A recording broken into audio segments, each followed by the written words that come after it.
Hey everyone, and welcome to another physics calculus video.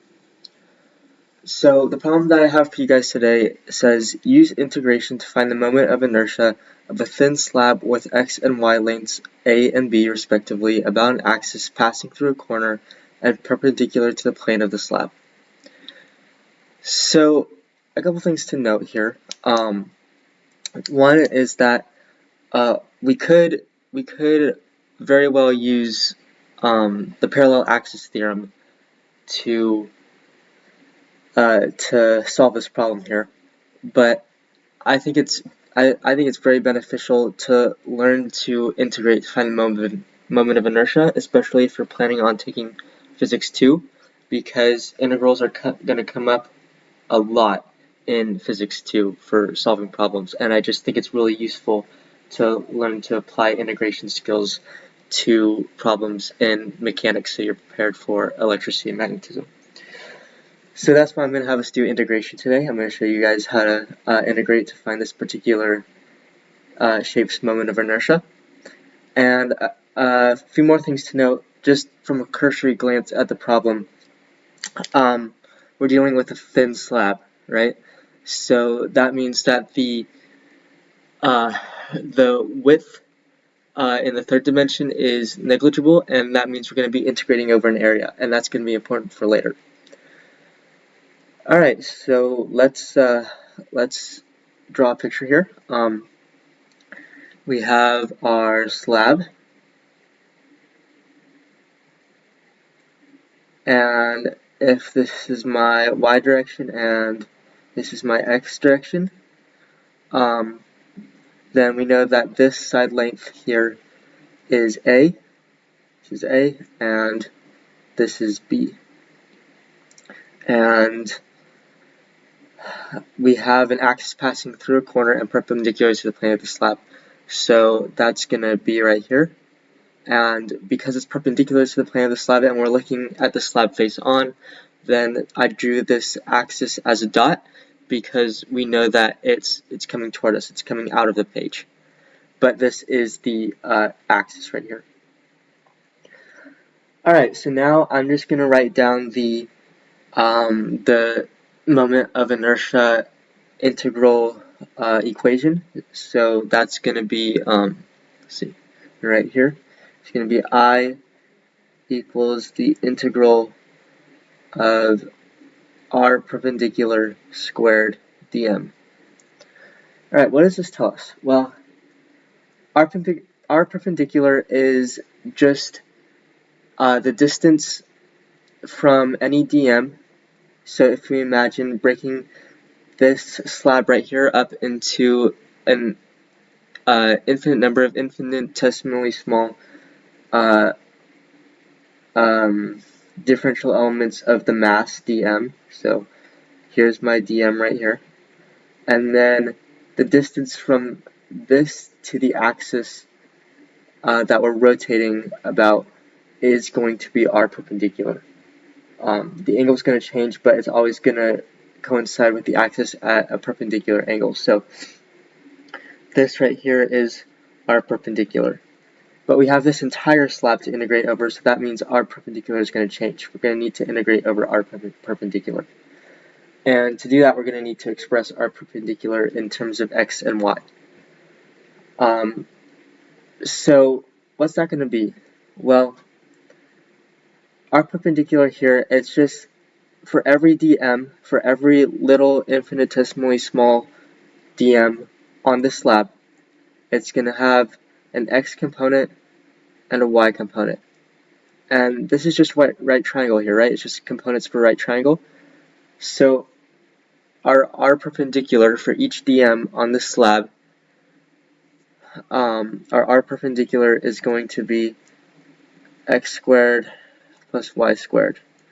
Actually, the square root, because the square root of x squared plus y squared is going to give us our r perpendicular at each point.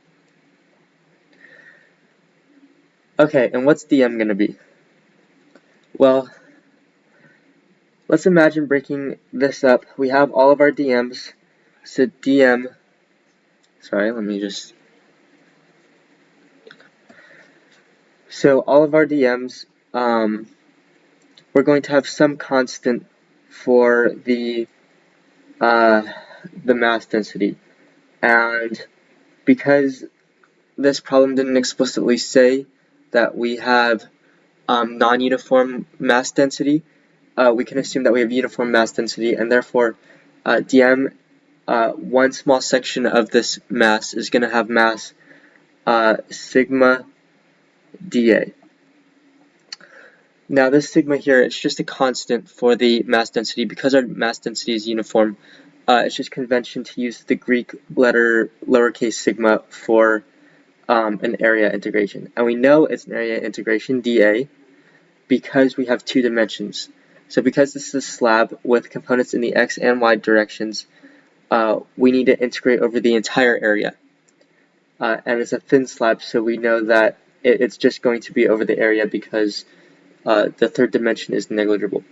Now, if this third dimension wasn't negligible, if it wasn't a thin slab, then we would have to integrate over the volume, and that would be dV. And this Greek letter would be something else. It would be rho. But because we know that we're integrating over an area, because it's a thin slab, we know we're integrating over the area, so dm is just sigma dA. And dA, in turn, it's just a differential element of the area of the slab. So we know that dA equals dx dy, because for each little differential element dA, we have some differential element of x and some differential element of y. So really, our dm is going to be sigma dx dy. Okay, so we have our perpendicular and we have dm. So we can go ahead and figure out what we're going to have to integrate. So, I'll write this over here. So I equals the integral of r perpendicular squared dm, right?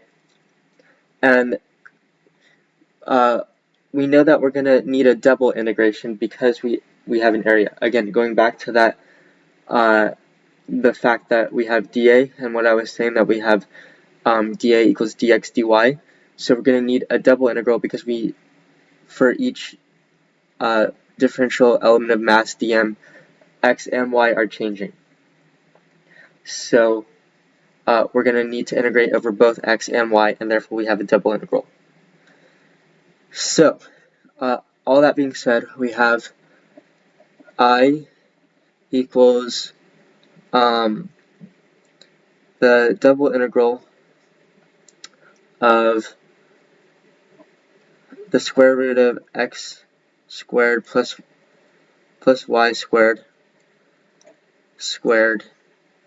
dm, which is sigma dA, which is sigma dx dy. Alright, so what are the limits going to be on our x integration and our y integration? Well, if we say that this is the origin, 0, 0, then we know that x has length a and y has length b. So our x integration goes from 0 to a, so 0 is less than or equal to x, which is less than or equal to a, and 0 is less than or equal to y, which is less than or equal to b. So these are going to be our limits for our integration here. So what we have is I equals the integral from y equals 0 to b, and the integral from x equals 0 to a of this thing, square root of x squared plus y squared, all squared, so that's just x squared plus y squared because the square and the square root cancel, times sigma dx dy. Alright, so we can pull sigma out of the integral because it's a constant, right? Because for each dm, m is uniform. The mass density is uniform over this entire shape. So we know that sigma is just a constant, and therefore we can pull it out. If this sigma was non-uniform, you would have to integrate. You later would have to integrate over the entire area of the object to find an expression for the mass.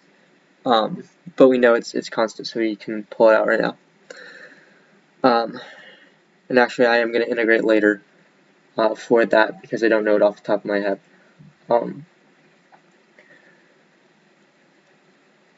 But yeah, so right now we can pull it out. So equals sigma y equals 0 to b times the integral of x equals 0 to a, x squared plus y squared dx dy. Okay, so this integration should be pretty easy. We just have the power rule. So integrating with respect to x first, and this is just an arbitrary choice. If you really wanted to, you could integrate with respect to y first, but right now I'm just going to integrate with respect to x first. It's all going to work out. So using the power rule, we're going to have 1/3 x cubed here, because if we took the derivative of that, we would have just x squared. So 1/3 x cubed is the antiderivative of that. And then this y squared, we're just integrating with respect to x right now, so it's just going to be xy squared. So really what we have here is sigma times the integral from y equals 0 to b of 1/3 x squared plus xy squared. I'm sorry, 1/3 x cubed plus xy squared from 0 to a. So plugging in a for x right here and subtracting from the zero substitution. The zero substitution is just going to give us 0 for both of these, so this is just going to be sigma times the integral from y equals 0 to b of 1/3 a cubed plus ay squared dy. Okay, so now that we have this, we just need to integrate with respect to dy. And again, using the power rule, because a is a constant when we're integrating with respect to y. So this is just going to be sigma times 1/3 a cubed y plus 1/3 a y cubed, y equals 0 to b. Alright, so plugging b in and substituting, we have sigma times 1/3 a cubed b plus 1/3 a b cubed. Alright, so that is like a very general expression for the moment of inertia about this axis right here. So now let's clean it up a little. What I'm going to do first is I'm going to pull out the 1/3. So 1/3 sigma a cubed b plus a b cubed. Alright, so this sigma here is just a constant, as I said, but we want to get this in terms of m, the mass of the slab right here. And even though we know that the mass is uniform as uniform density, I'm going to integrate to find the expression for the mass, because typically if you have a very symmetrical shape like this, it's pretty easy to guess that the uniform density is going to be the mass distributed over the area, if it's uniform. But right now I don't know exactly what that expression is going to be, so I'm going to integrate to find that expression. So up here we had dm equals sigma dA, right? So dm equals sigma dA. And so this is a differential element of mass. And to get the entire, to get an expression for the mass uniform density, or the mass density over the slab right here, we just need to integrate over that, because the integral of dm equals m, which is what we want. So we know we're going to need to integrate this expression right here. And how do we do that? Well, we have the same shape, right? It's still the slab, and we still have side lengths of A and B, respectively. So we know that dm equals sigma dx dy. And our side lengths are still of A and B, so we know that we're going to need the same limits for x and y. So integrating both sides and doing a double integration with the same limits for dx and dy, we have the integral of from y equals 0 to b, and the integral from x equals 0 to a.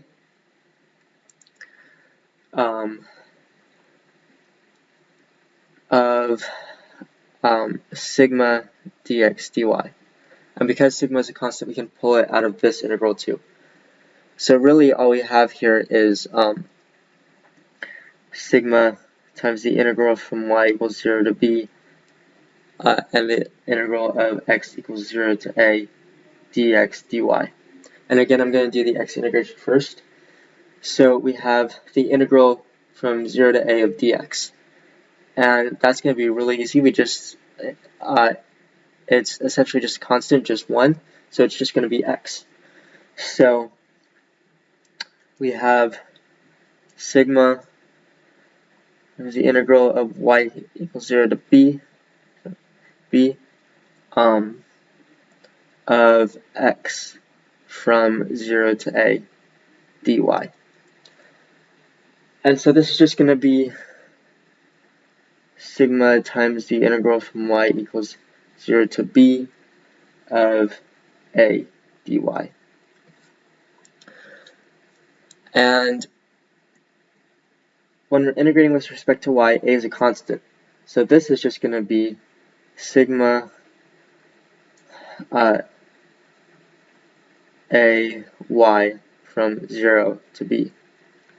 And so plugging in for b and subtracting by the substitution of 0, which is just going to be 0, we have sigma ab equals m, because that we integrated over dm, so that gave us m.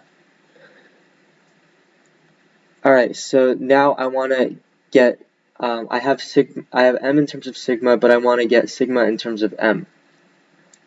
So that's just going to be really easy here. We have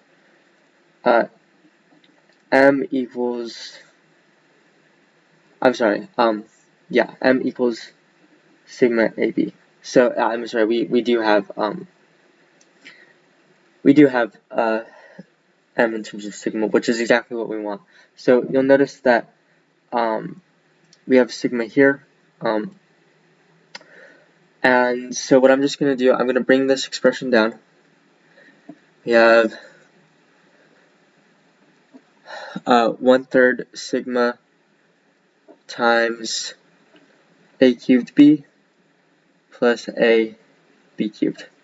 Now you'll notice that each of these terms has at least one a and at least one b. So I'm going to bring those out. So we have 1/3 sigma ab,